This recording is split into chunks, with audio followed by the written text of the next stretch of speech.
Number 1 is encircle the correct answers or the multiple choice questions. Localized group of organisms that belong to the same species is called a population. Increased quantity and quality of fish production, fisheries. Study of remote past organic life with the help of fossils. ऐसी organic life के बारे में study करना जो कि पिछले जमानों में गुजर चुके हैं, अब मौजूद नहीं है, उनके fossils को study किया जाता है उन्हें जानने के लिए। उनकी स्टडी को क्या कहते हैं? B, पैलियोंटोलॉजी। Laws and techniques of physics are applied to explain the living process of life. Physics के लॉज और टेक्निक्स को अप्लाई किया जाता है लिविंग ऑर्गेनिजम्स के लाइफ प्रोसेसेस को एक्सप्लेन करने के लिए। Branch of biophysics. Correct statement है, कौन सी इसमें से इनकरेक्ट स्टेटमेंट है? Incorrect statement is member of different species form population. Different species मिलकर पॉपुलेशन नहीं बनाते बल्कि सेम स्पीशीज मिलकर पॉपुलेशन बनाती हैं। Science of diagnosis and treatment of disease. ऐसी साइंस जो कि डायग्नोसिस और ट्रीटमेंट ऑफ डिजीज से डील करती है उसे क्या कहते हैं? That is medicine and surgery. So the answer will be both B and C. Similar cells combine to form. Similar cells मिलकर क्या बनाते हैं? Tissues. Scientific name of frog is Rana tigrina. Select the correct sequence of biological organization. क्या sequence बिल्कुल correct होगा? That is C, atom, molecule, cell, tissue and organ. Volvox is a polyphyletic genus of green algae. Now move to blanks. Techniques for manipulation of gene to achieve desirable characters are called. ऐसी technique जो कि gene में manipulation करके desirable characters को achieve करने के लिए use की जाती है वो टेक्निक क्या कहलाती है? That technique is called biotechnology. Number 2, distribution of different living organisms in different regions of the world. Different regions of the world में लिविंग ऑर्गेनिजम्स को डिस्ट्रीब्यूट किया जाता है, इसे क्या कहते हैं? That study is called as biogeography.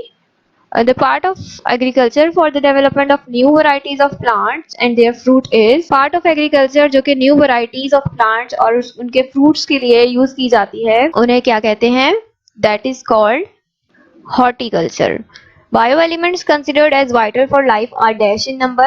ऐसे elements, ऐसे bio elements जो कि life के लिए बहुत जरूरी हैं, कितने होते हैं? कितने members हैं वो total? That is 6. Members of different species living in a specific habitat are called. ऐसे different species जो एक specific habitat में रहते हैं उन्हें कहते हैं community. The Muslim scientist who identified many diseases like tuberculosis, meningitis and other such inflammation was. कौन से ऐसे मुस्लिम साइंटिस्ट थे जिन्होंने कुछ बीमारियों को डायग्नोस किया, आइडेंटिफाई किया एज अ ट्यूबरक्लोसिस, मेनिंगाइटिस और इन्फ्लेमेशन? वो साइंटिस्ट थे Abu Ali Sina. Part of earth where life exist is called. Earth का ऐसा पार्ट जहां पर जिंदगी पाई जाती है उसे कहते हैं biosphere. Number 8, foundation of life based on. Life की जो फाउंडेशन है वो बेस करती है केमिकल्स पर। Fish is one of the best source of proteins.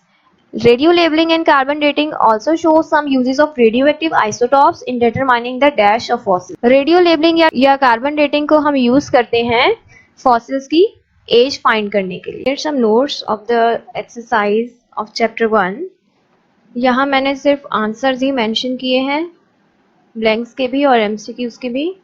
Now move to question number 3 of exercise, that is define the following terms. कुछ definitions आपने लिखनी है, कुछ टर्म्स गिवन है। These terms are 10 in numbers. Number 1 is anatomy. What is anatomy? It is a branch of biology that deals with the internal parts of living organisms by cutting them open. ऐसी study है, ऐसी branch है bio की जिसमें हम living organisms के internal parts को cut करके उनके बारे में स्टडी करते हैं। Entomology. Entomology is the study of insects and how they interact with their environment, other species and humans. Insects की study के बारे में पढ़ना entomology कहलाता है। Animal husbandry. It deals with the care and breeding of animals which are beneficial for man. Animal husbandry एक ऐसी branch है बायो की जिसमें हम एनिमल्स की ब्रीडिंग और उसकी केयर करते हैं ताकि वो ह्यूमंस के लिए, मैंस के लिए काफी ज्यादा बेनिफिशियल हो, फायदेमंद हो। Number 4 is histology, the study of structure of tissues of plants and animals. Histology में स्टडी की जाते हैं स्ट्रक्चर ऑफ टिश्यूज प्लांट्स और एनिमल्स के। प्लांट्स टिश्यूज में ज्यादा टिश्यूज नहीं है, मेन 2 टिश्यूज हैं, जाइलम एंड फ्लोएम। फिर उनमें कुछ सब टिश्यूज मौजूद होते हैं और एनिमल्स में जितने भी टिश्यूज पाए जाते हैं उनकी स्टडी करना हिस्टोलॉजी कहलाता है। Number 5, branch of mathematics which collects data of living organism. Biometry एक ऐसी ब्रांच है मैथमेटिक्स की जिसमें हम लिविंग ऑर्गेनिज्म से रिलेटेड कुछ डेटा कलेक्ट करते हैं। लाइक सेंसेस, जब मर्दमशुमारी होती है तो उसमें हम जितना भी डेटा कलेक्ट करते हैं उसकी जितनी भी कैलकुलेशन होती है वो मैथमेटिक्स में होती है, उसे रिलेट कर दिया जाता है लाइफ से, तो वो एक अलग ब्रांच बन जाती है जिसे बायोमेट्री कहते हैं। Bio elements, any chemical element that is found in the molecules and compounds that make up a living organism। ऐसे chemical elements जो कि मॉलिक्यूल्स या कंपाउंड्स में प्रेजेंट है जो लिविंग ऑर्गेनिजम्स की फाउंडेशन के लिए बहुत जरूरी है। The most common bio elements are oxygen, carbon, hydrogen, nitrogen, calcium and phosphorus.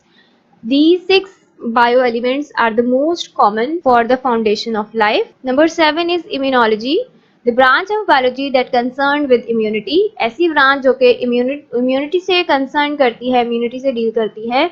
Immunity कहते हैं कुव्वत मुदाफियत को। जो भी हमारी बॉडी में जर्म्स का अटैक होता है तो हमारी बॉडी के कुछ सेल्स जो हैं उन जर्म्स को किल करते हैं, वो किल करने की जो एबिलिटी है वो इम्यूनिटी कहलाती है। Biogeography, it deals with the distribution of different organisms in different geographical regions of the world। Biogeography deals with the distribution of different living organisms in different geographical regions of the world। दुनिया में मौजूद जितने भी regions हैं उनमें जितने भी animals या प्लांट्स या माइक्रो ऑर्गेनिजम्स डिस्ट्रीब्यूटेड हैं अकॉर्डिंग टू देयर कैरेक्टरिस्टिक्स और अकॉर्डिंग टू देयर एनवायरनमेंट, ऐसी स्टडी को बायोजियोग्राफी कहा जाता है। Number 9 is pharmacology, the study about action of drugs. Drugs के बारे में स्टडी करना। ड्रग्स से मुराद यहाँ मेडिसिन हैं, मेडिसिन का क्या एक्शन है किसी भी पर्टिकुलर डिजीज को लेकर, वो तमाम स्टडी फार्माकोलॉजी कहलाती है। And the number 10 is surgery। Surgery deals with repair, replacement और removal of affected organ। कोई भी organ affected है उसे repair करना अगर possible है, replace करना या फिर उसे remove कर देना surgery में आता है। Question number 4 है distinguish between the following in tabulated form: colonial organization and multicellular organization। And number 2 is horticulture and agriculture. Difference बताना है हमने कॉलोनियल और मल्टीसेलुलर ऑर्गेनाइजेशन का। Colonial organisation, many unicellular organisms live together by forming colonies. बहुत से living organisms ऐसे हैं जो कि एक साथ रहते हैं कॉलोनीज बनाकर, लेकिन होते वो यूनिसेलुलर हैं, एक सेल से मिलकर बने होते हैं। और multicellular, the organism formed by many cells live singly, और ऐसे ऑर्गेनिज्म जो कि बहुत सारे सेल से मिलकर बने होते हैं और वो अकेले रहते हैं। Each unicellular organisms live its own life in colony। Unicellular organism अगर कॉलोनी में रहता भी है तो वो अपनी जिंदगी, अपनी लाइफ जो है वो अपने तरीके से गुजारता है। Each multicellular organisms live its own life independently। Multicellular living organisms जो है वो अपनी लाइफ इंडिपेंडेंटली, अपनी आज़ादी से अपने मुताबिक गुजारते हैं। They carry out the processes of life as a single cell। उनकी जो जितने भी processes of life हैं वो as a single cell he carry out होते हैं। और जो मल्टी सेलुलर हैं they carry out specific functions to contribute to life processes. लेकिन मल्टी सेलुलर ऑर्गेनाइजेशन में स्पेसिफिक फंक्शंस होते हैं जो कंट्रीब्यूट करते हैं लाइफ प्रोसेसेस को, जैसे रेस्पिरेशन है, डाइजेशन है, एक्सक्रीशन है, रिप्रोडक्शन है, ये तमाम लाइफ प्रोसेसेस।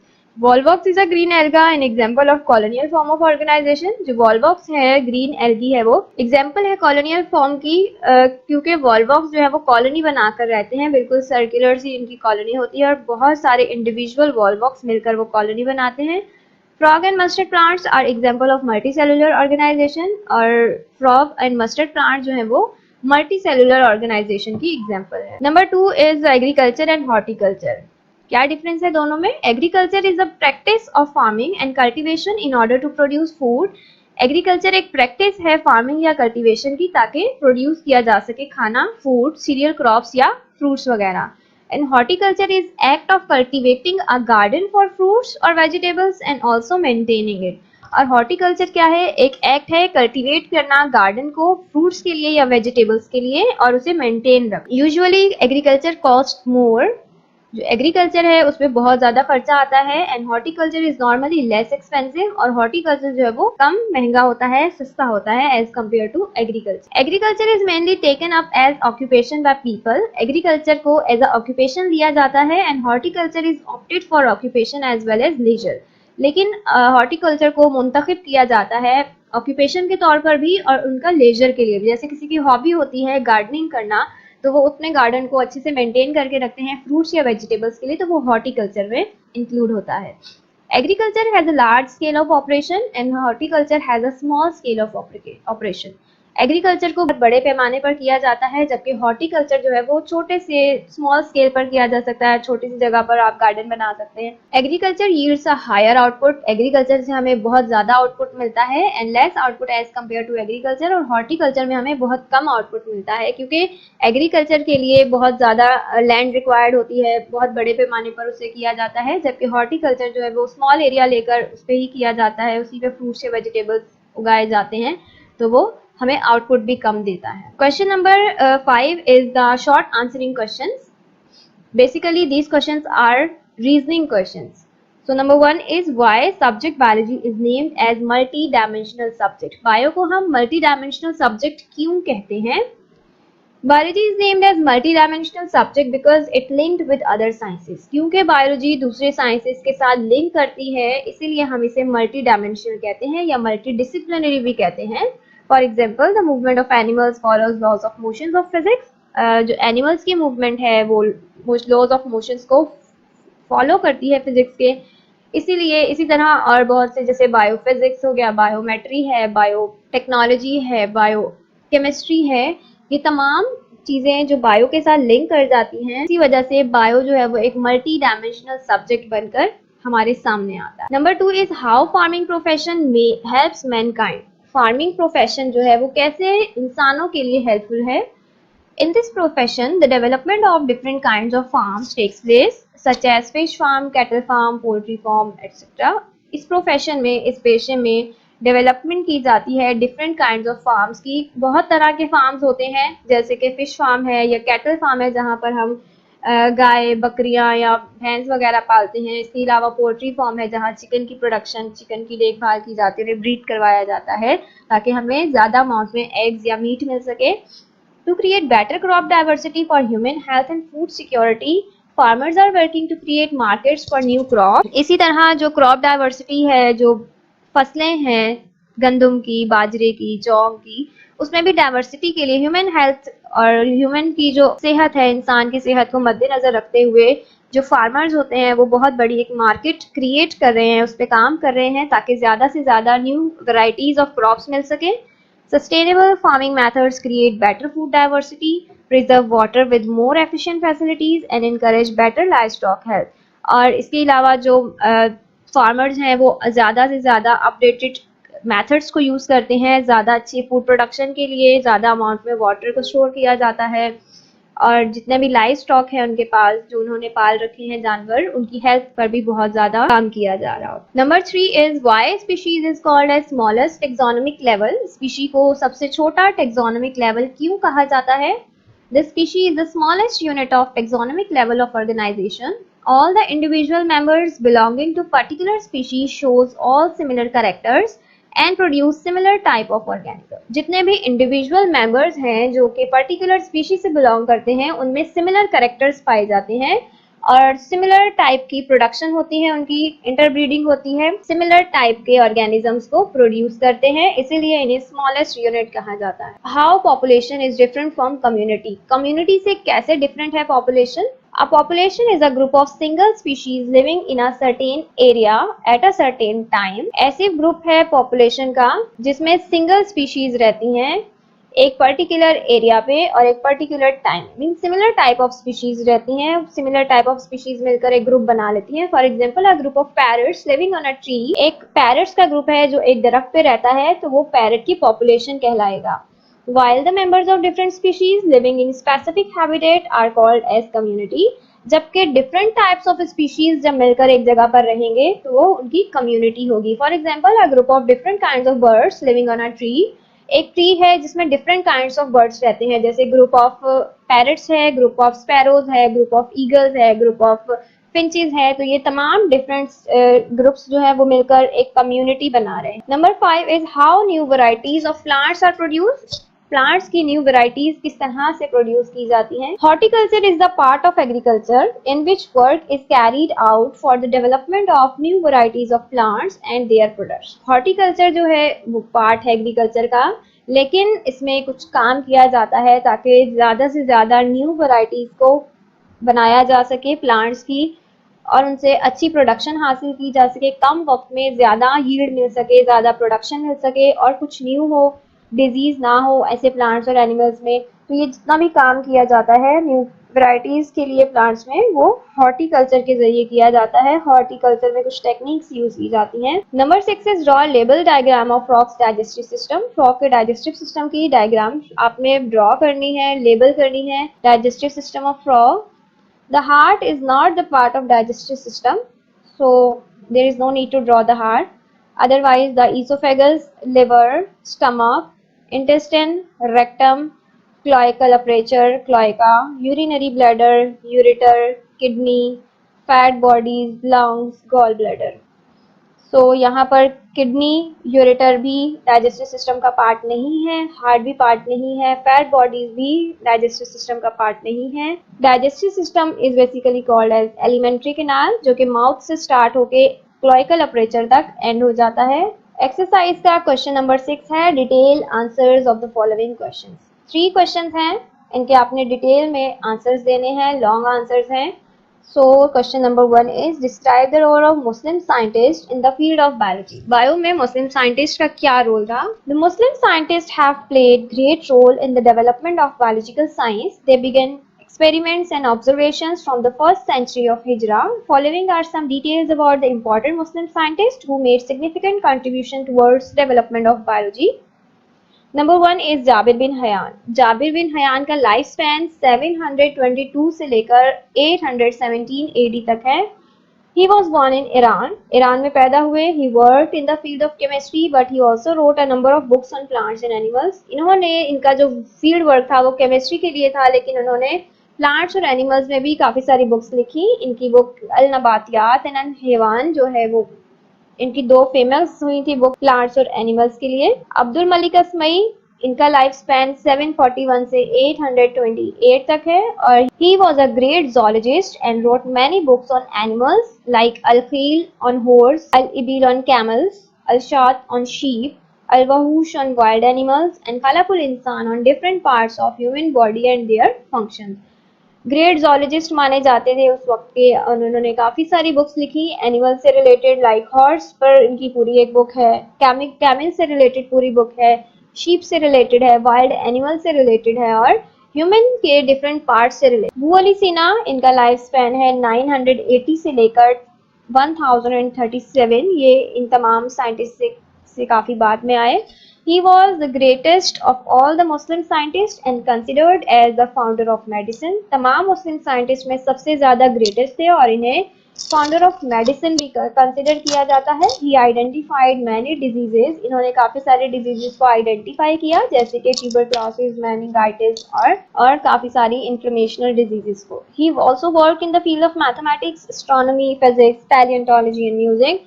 इन्होंने और भी फील्ड्स में काम किया, जैसे कि मैथ्स में, एस्ट्रोनॉमी में, फिजिक्स में, पैलियोंटोलॉजी और म्यूजिक में। ही रॉट बुक लाइक अल कानून। इन्होंने बुक लिखी अल कानून एंड फिल तिब अल शिफा। Number 2 question is describe the relationships of biology to other sciences. Biology का दूसरी साइंसेस के साथ क्या रिलेशन है? Biology is a multi dimensional subject and linked with other sciences. Biology एक मल्टी डायमेंशनल सब्जेक्ट है जो कि दूसरी साइंसेस के साथ लिंक करता है। For example, the movement of animals follows the laws of motion in physics. Biology is considered as interdisciplinary science which is related with other sciences. Some of these are mentioned below. Biophysics. It is a branch of physics in which laws and techniques of physics are applied to explain the processes of life.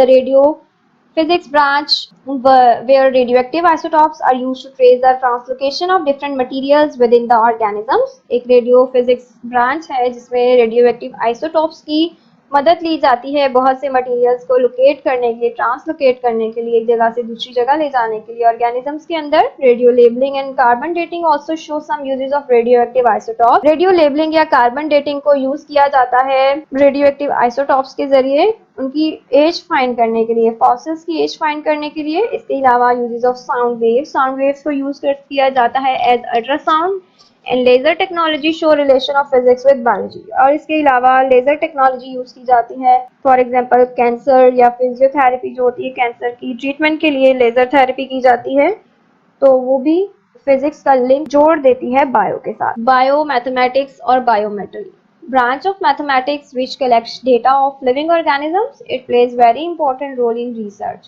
Biometry या biomathematics जो है वो किसी भी research में काफ़ी ज़्यादा role play करती है, क्योंकि जितना भी डेटा होता है लिविंग ऑर्गेनिजम्स का, लाइक अगर कोई डिजीज पे कोई रिसर्च की जा रही है तो उस रिसर्च को नोट डाउन करने के लिए ग्राफ्स बनाए जाते हैं, टेबल्स बनाए जाते हैं, तो कैलकुलेशन जितनी भी है वो मैथमेटिक्स के जरिए की जाती है। Biochemistry, it is a branch of biology which deals with the study of molecules which form living organisms और sales and requires authentic knowledge about biology and chemistry to explain the synthesis of biomolecules and functions of different molecules in the body of organism.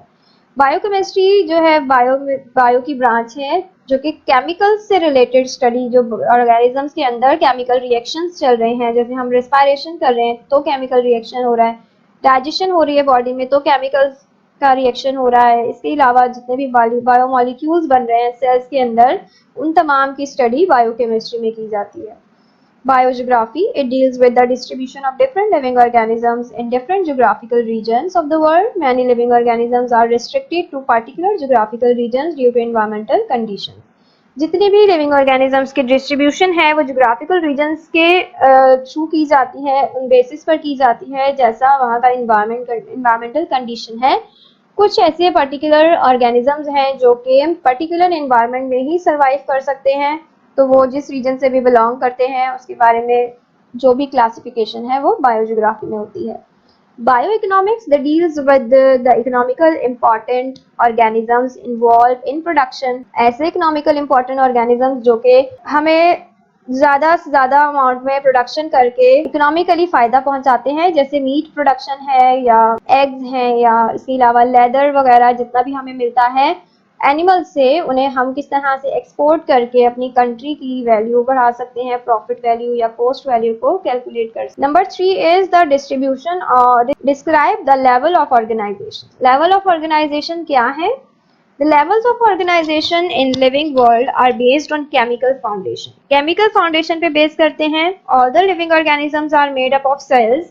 तमाम living organisms cell से मिलकर बने हैं। And the protoplasm of cell is a physical as well as chemical basis of life. और जो protoplasm है cell का वो physical भी है और chemical basis पर भी है लाइफ की। So the levels are, number 1 level जहाँ से start होता है वो है atomic level of organization. All the matter is made up of elements. We know that atom is made up of elements which is composed of an atom, and atom is further divided into some subatomic particles known as electrons, protons and neutrons.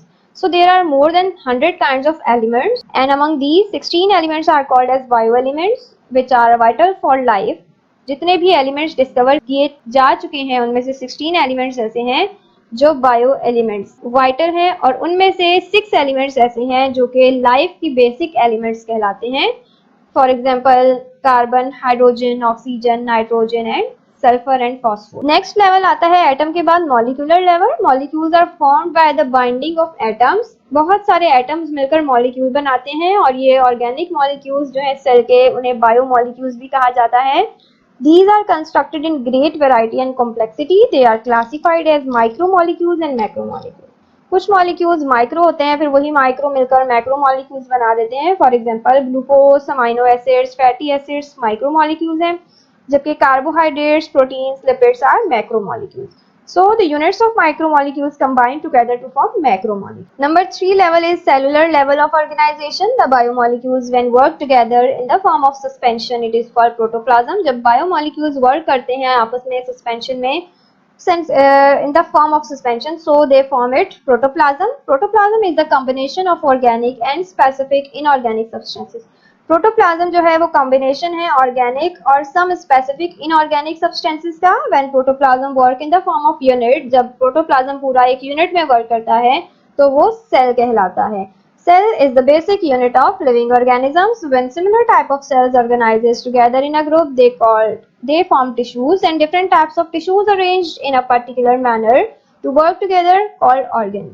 So cell बनता है, बहुत सारे similar type of cell मिलकर tissues बना देते हैं, similar type of tissues मिलकर एक पर्टिकुलर ऑर्गन बनाते हैं, फिर वो ऑर्गन जो है कोऑर्डिनेशन में काम करता है और फिर वो एक कंप्लीट ऑर्गन सिस्टम बनाता है, फिर तमाम ऑर्गन्स मिलकर एक कंप्लीट ऑर्गेनिज्म बॉडी बनाते हैं। Next level is taxonomic level. Taxonomic level, there is another level of organization which is related with living organisms. The species is the smallest unit of taxonomic level, which includes morphologically similar living organisms which interbreed and produce fertile offspring. फिर taxonomic level में सबसे छोटा जो level है, सबसे छोटा unit कहा जा सकता है उसे, वो species है जिसमें similar type of living organisms include होते हैं जो इंटरब्रीड करते हैं और फर्टाइल ऑफस्प्रिंग प्रोड्यूस करते हैं अपने जैसे और पैदा करते हैं। Population level, all the members of species living in a specific habitat are called population.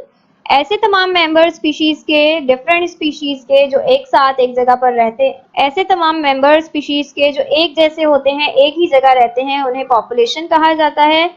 For example, a group of parrots living on tree is called parrot population. And community level, the members of different types of species living in a specific habitat. Different type of species मिलकर एक specific habitat, एक area में रहती हैं, उन्हें community कहते हैं। Ecological system communities always depends upon their non-living environment in a reciprocal interaction for their survival. For example, oxygen for respiration obtained from the environment and turn giving out carbon dioxide. This interaction is called ecosystem or ecological system.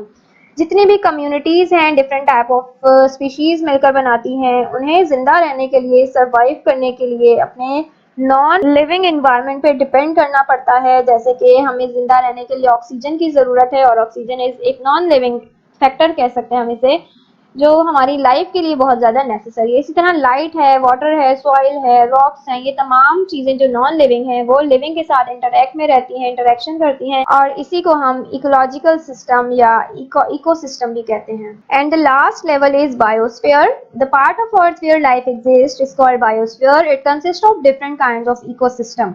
Biological level में biosphere जो है वो सबसे last में आता है। Biosphere कहते हैं पार्ट ऑफ अर्थ, ऐसा पार्ट ऑफ अर्थ जहाँ पर लाइफ एग्जिस्ट करे, जहाँ पर जिंदगी को जिंदा रहने के लिए तमाम बेसिक चीज़ें मैसर हों, वो जगह बायोस्फीयर कहलाती है। और ये बायोस्फीयर बहुत सारे इकोसिस्टम से मिलकर बनता है।